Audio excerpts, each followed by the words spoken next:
No, you will not hear a new theme for Batman. You'll hear Batman's theme for Batman. Uh, The Hans Zimmer had score for the last film, or no, you'll hear Batman's theme. Batman has only had one theme. your theme? Yeah, now Hans has done some wonderful, very driving, rhythmic stuff, but there's only been ever one theme, and it's Batman's theme.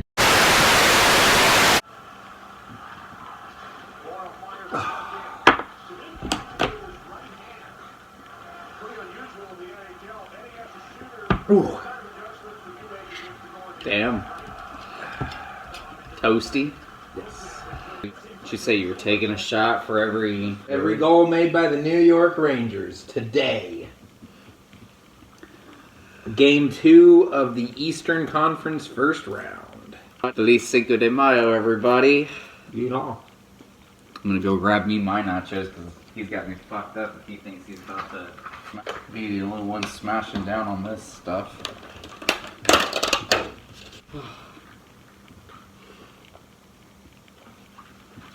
Classic nachos fajitas. Can't really go wrong. Not at all.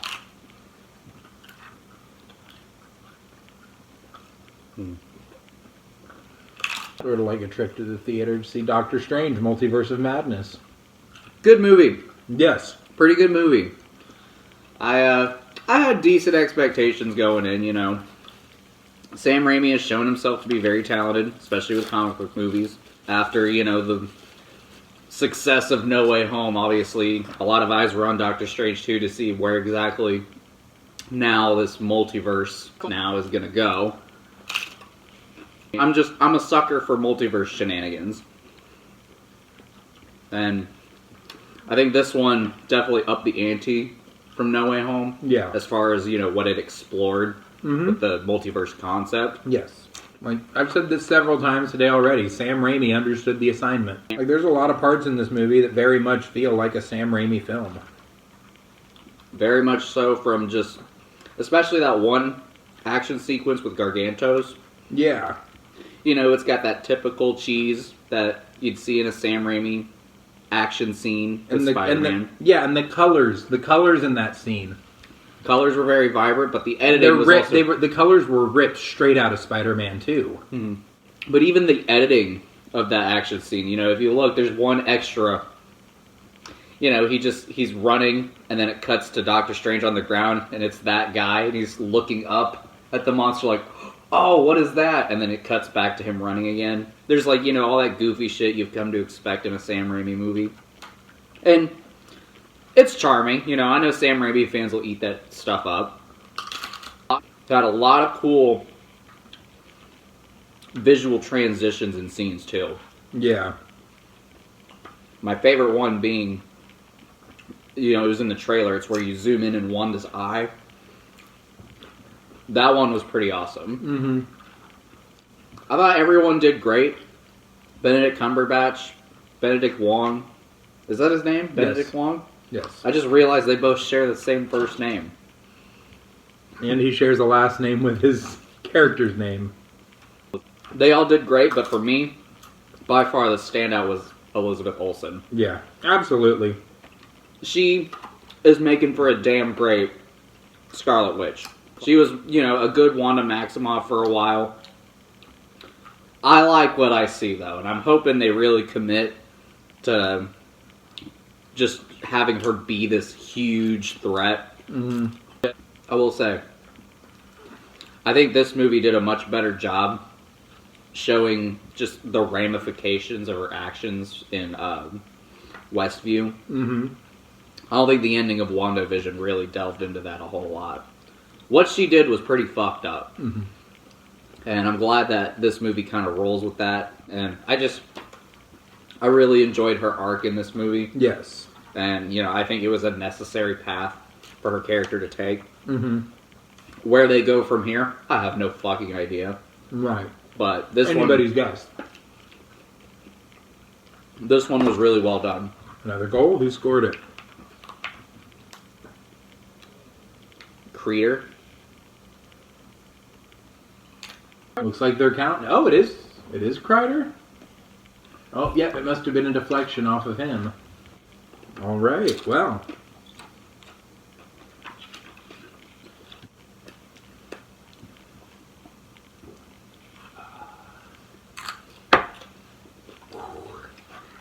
How'd that one go?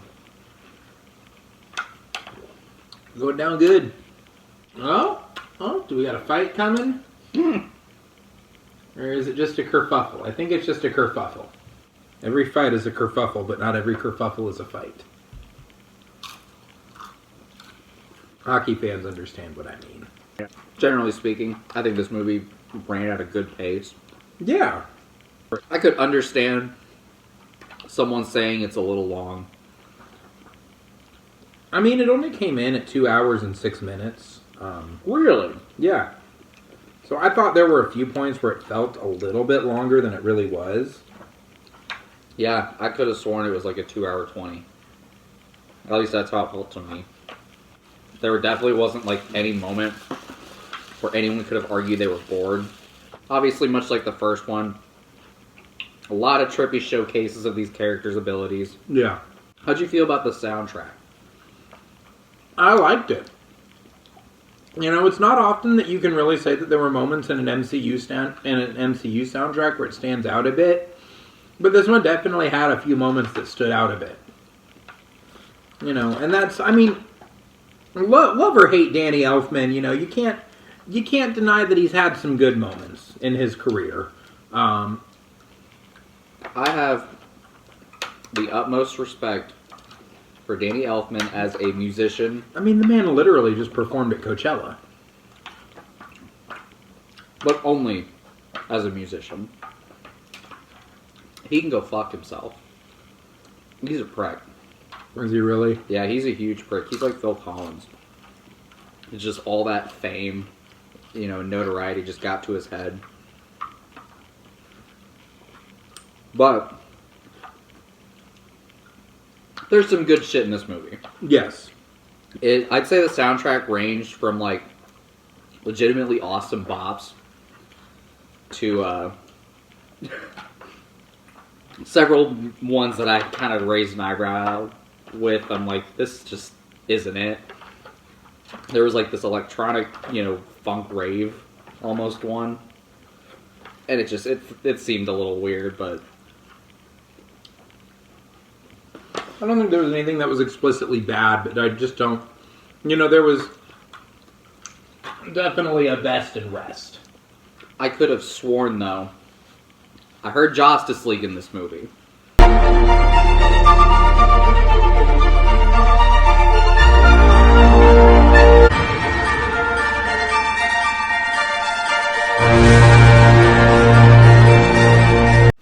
I'm willing to bet money that he reused that score in a way, or re-implemented it here. I don't think he could let it go. I just have no idea how Warner Tower Music allowed that, if they even know. But no, that's just my little petty fucking Danny Elfman rant. What were a few of the things you didn't like about this movie necessarily?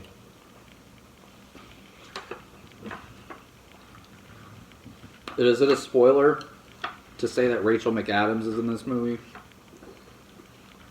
No, she was a build cast member. She was like a actually promoted cast member. Everyone expected her to come back with her being the love interest and all. Mm-hmm.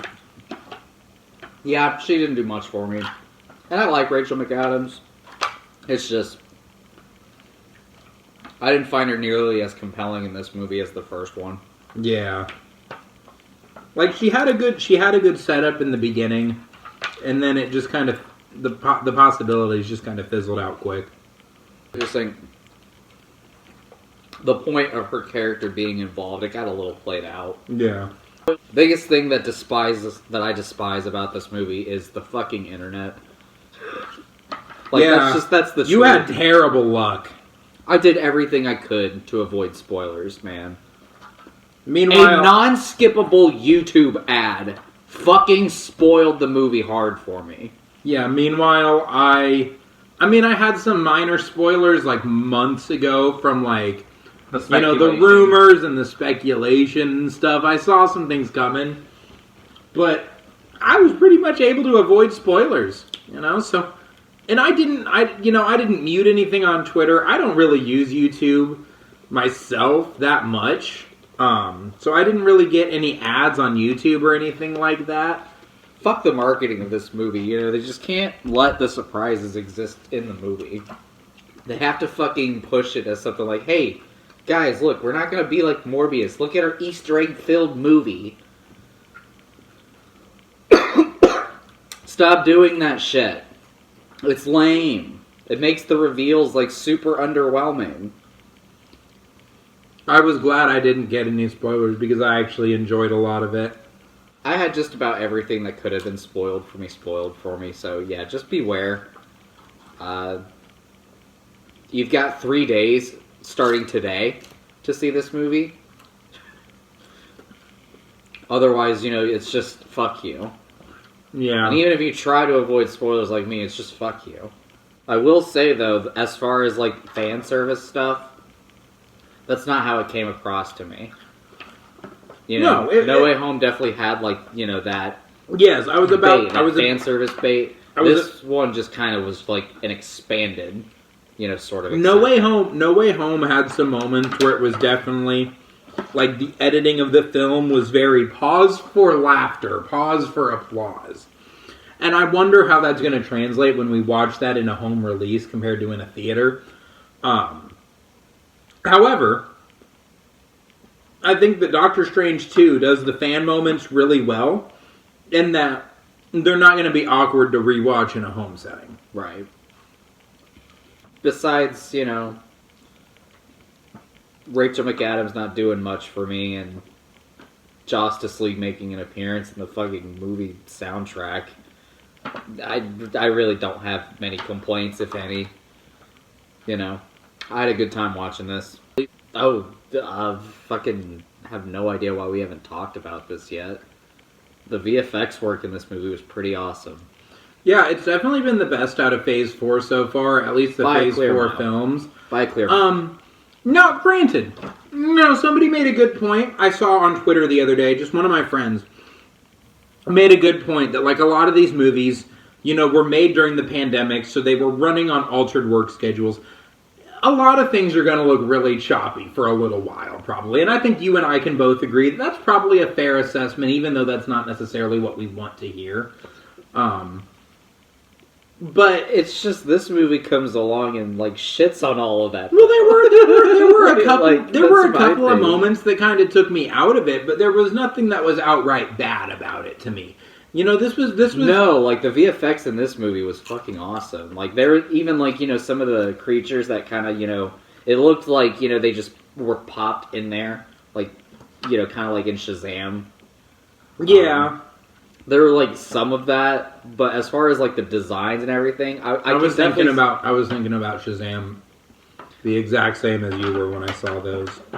Yeah, it had like that Shazam, like Scooby Doo. Like okay, that's clearly like just there, like in post, but at least I can say it looked finished.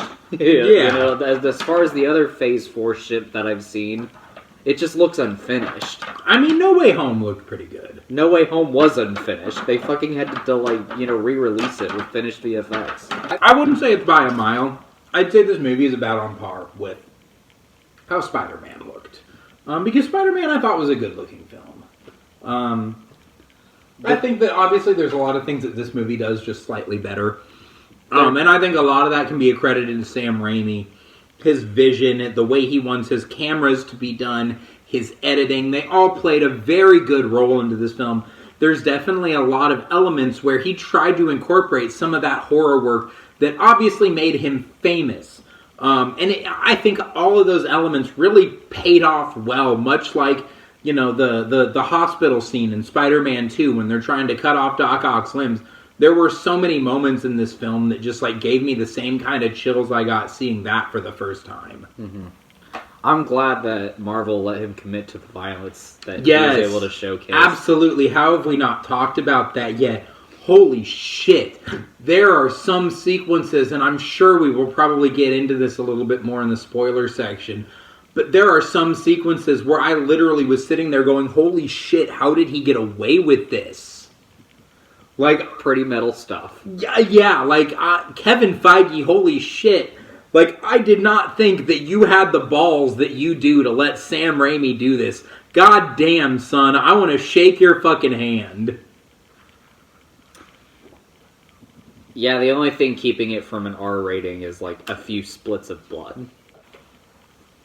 What are we hitting today, Keegan?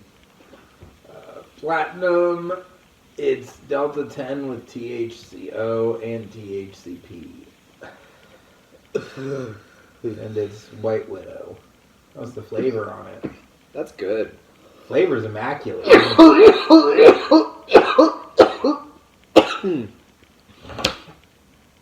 I think that actually hit ya. That actually hit ya. Jesus. 2 gram live resin disposable. What do you say, Kegels? You ready to rate this thing? Yeah, I think so.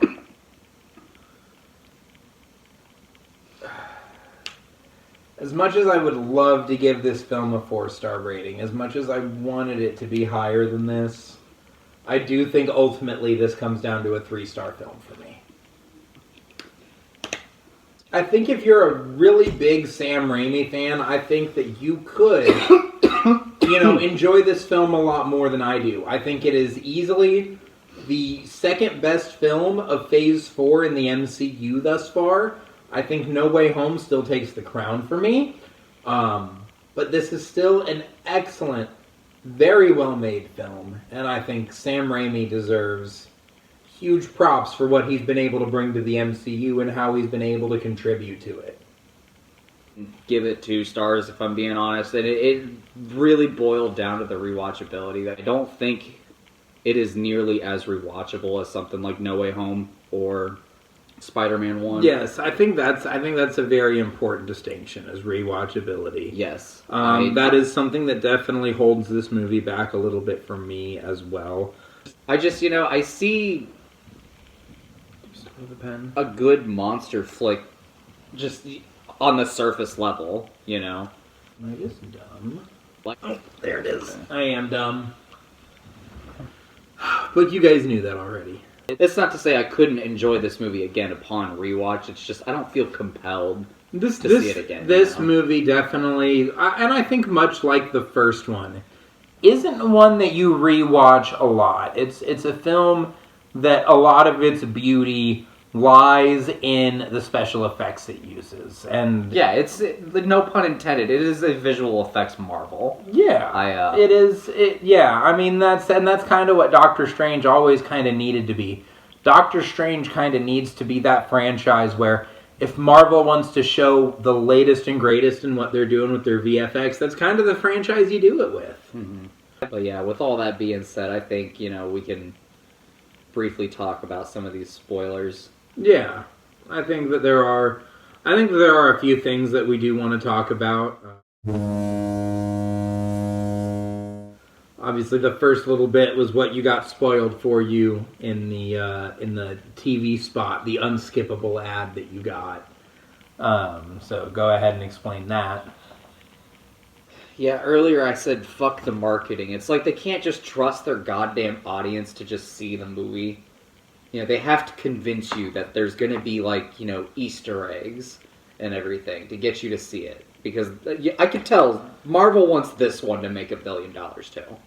They'll be disappointed if it doesn't. I have no doubt in my mind.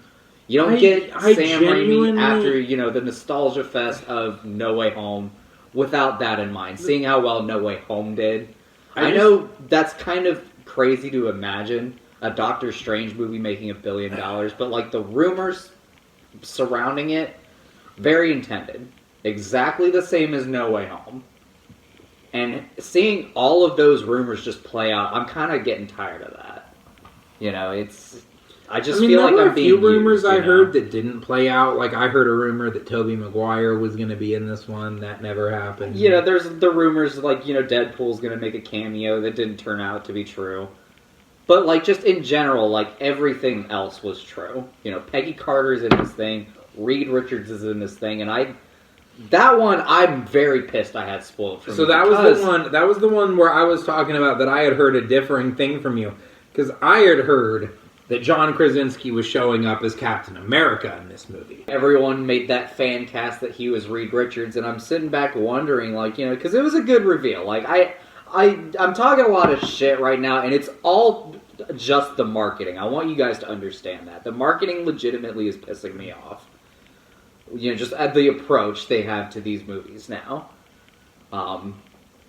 But it was a good reveal of him being Reed Richards, and I think he looked great. Yes. Like, I wasn't expecting to be sold on the classic Fantastic Four look, but it works really well. Oh my god, it was beautiful. They made his stretch look pretty cool, and they did some cool things with his effects, you know.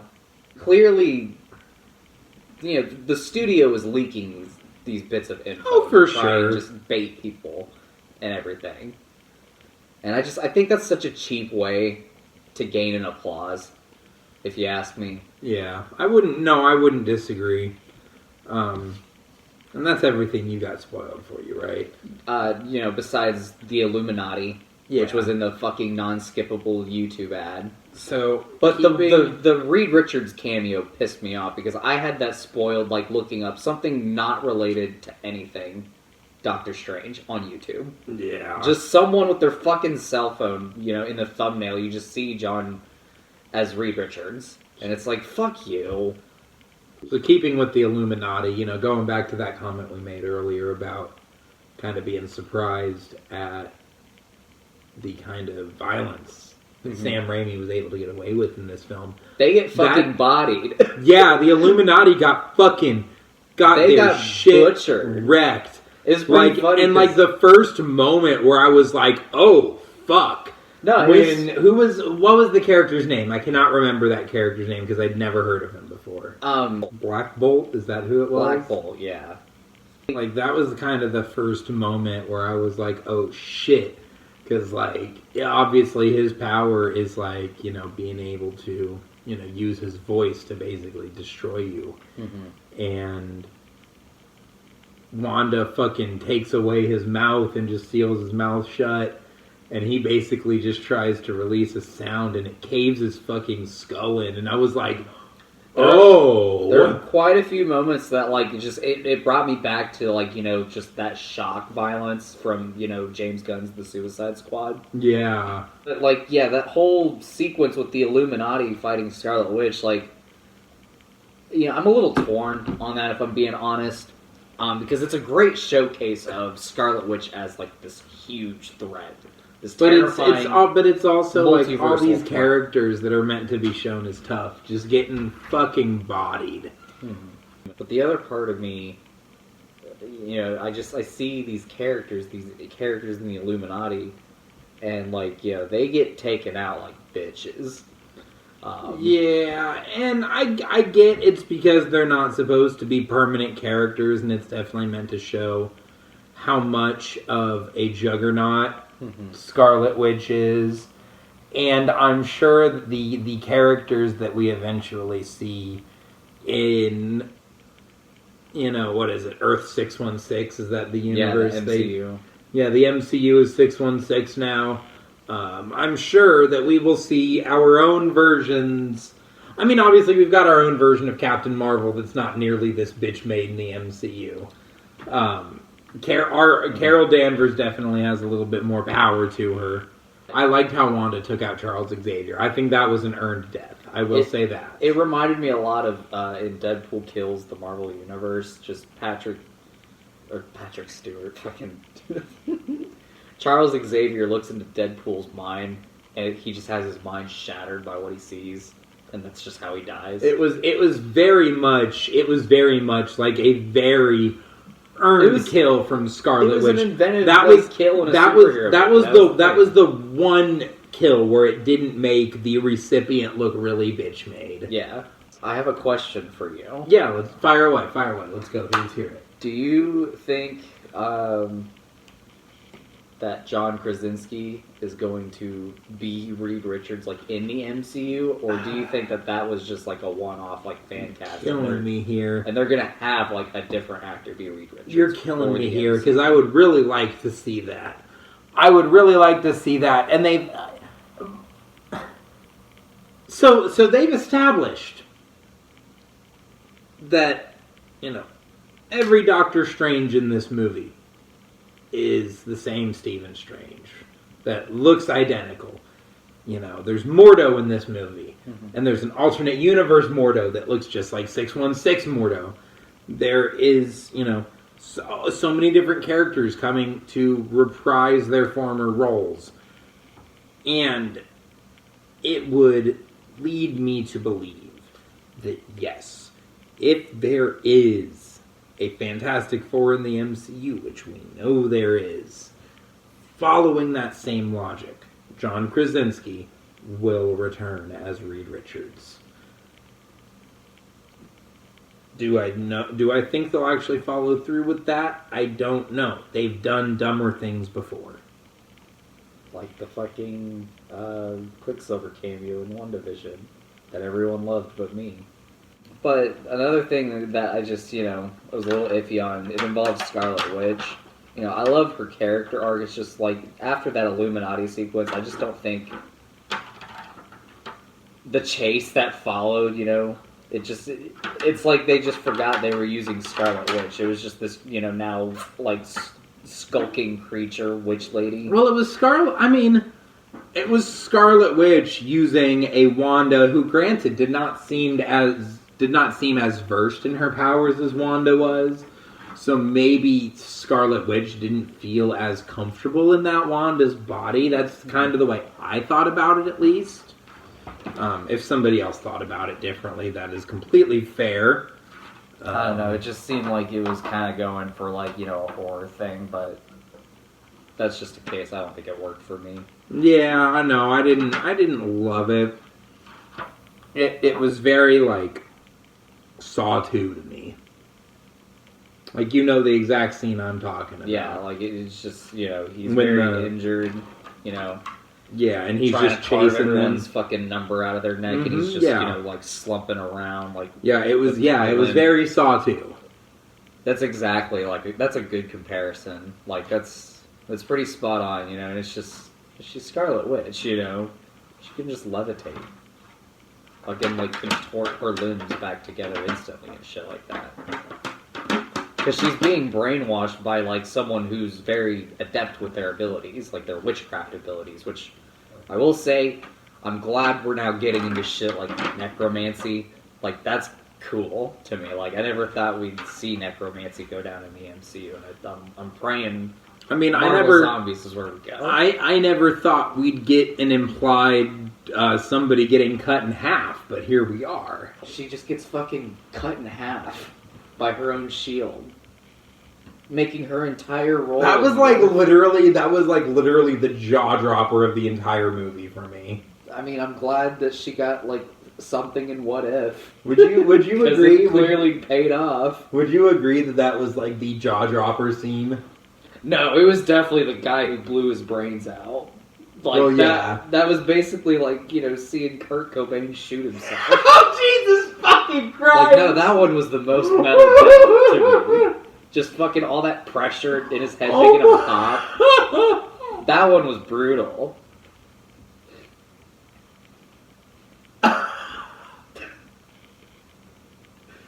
Jesus Christ. I mean, yeah, that was probably the closest we will ever get to Blackguard's death in the Suicide Squad. Yeah. In the Marvel Universe.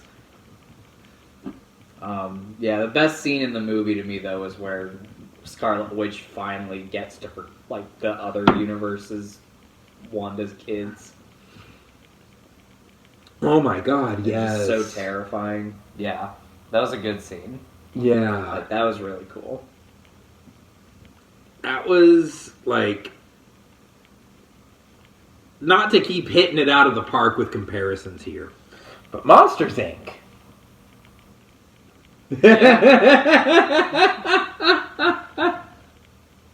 Yeah. Oh, another Rangers goal. Who scored it? Who scored it? Panarin? Breadman? Breadman? Oh. Matheson's skate into the goal. Wow! Wow!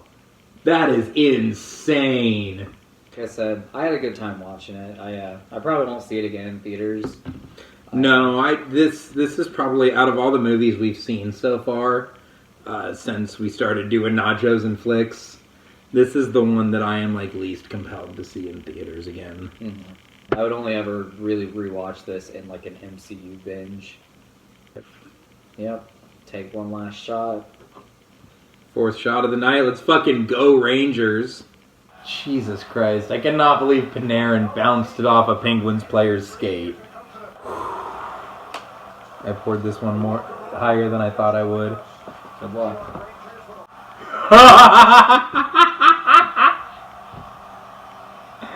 Got another one lined up after this. Oh, fuck me.